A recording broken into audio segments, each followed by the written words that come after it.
Bismillahirrahmanirrahim.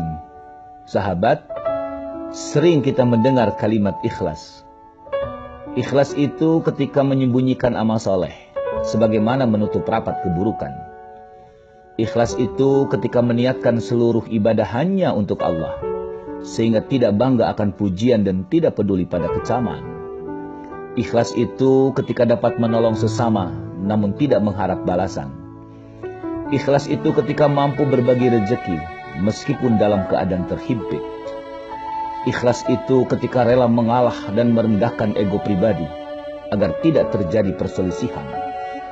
Ikhlas itu ketika tersenyum melihat orang lain bahagia, walaupun kita sedang berduka.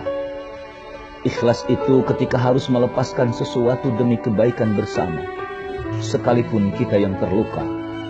Ikhlas itu ketika dihujani kata-kata yang menyakitkan, tapi malah membanjirinya dengan doa kebaikan. Ikhlas itu ketika mampu memaafkan tanpa perlu mengingatnya lagi dengan kebencian. Ikhlas itu ketika membalas setetes kejahatan melalui selautan kebajikan.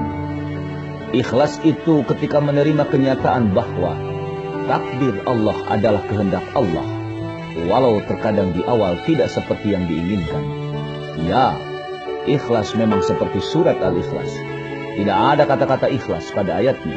Tidak terlihat, tidak tergambarkan, tidak terdengar, tidak terdefinisi.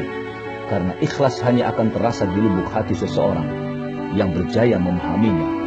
Sahabat, semoga Allah memberi kita banyak kemudahan untuk menguasai salah satu ilmu tersulit dalam kehidupan ini, yaitu keikhlasan.